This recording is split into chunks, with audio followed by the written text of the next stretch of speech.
আমরা জানি যারা আল্লাহর রাস্তায় জিহাদ করে মারা যায়, সরাসরি রণাঙ্গনে যারা মারা যায়, শত্রুর অস্ত্রের আঘাতে যারা মারা যায়, মুসলিম সৈনিক হয়ে, তাদেরকে আমরা বলি শহীদ। আল্লাহ নবী সাল্লাল্লাহু আলাইহি ওয়াসাল্লাম শহীদকে আরো একটু সম্প্রসারিত করে দিয়েছেন। মা তাউদ্দুনা শুহাদা বা শহীদ ফি সাবিলিল্লাহ।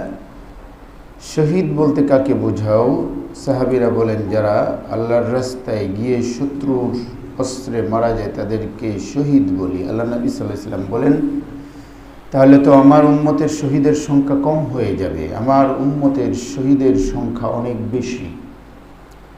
এরপর আল্লাহ নবী সাল্লাল্লাহু আলাইহি ওয়াসাল্লাম শহীদদের ব্যাখ্যাকে আর একটু সম্প্রসারিত করে দিয়ে বলেন, আল মাতউন শহীদুন, যারা মহামারীতে মারা যায় তারা শহীদ। ওয়াল হারিকু শহীদুন, যারা পুড়ে মারা যায়, দগ্ধ হয়ে, তারা শহীদ। ওয়াল গারিকু শহীদুন, যারা ডুবে মারা যায় তারা শহীদ। ও সাহিবুল হাদামি শহীদুন, যারা দেয়াল চাপা পড়ে মারা যায় তারা শহীদ। ওয়াল মারআতু তামুতু বিজুমইন, কোন নারী যখন সন্তান জন্ম দিতে গিয়ে মারা যায় সেও শহীদ।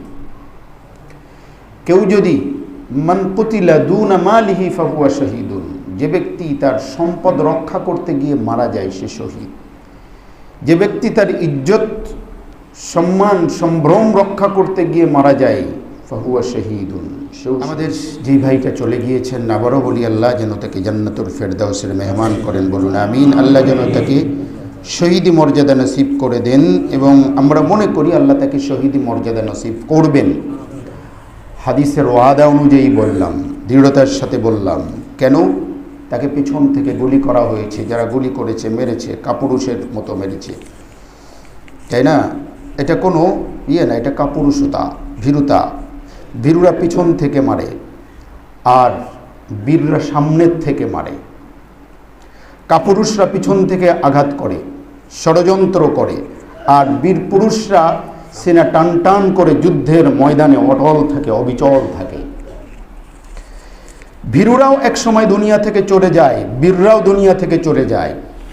বীররা চলে যায়, তাদের নামে ইতিহাস লেখা হয়, আর ভীরুরা চলে যায় যাদের লিস্ট মির্জাফরদের তালিকায় থাকে।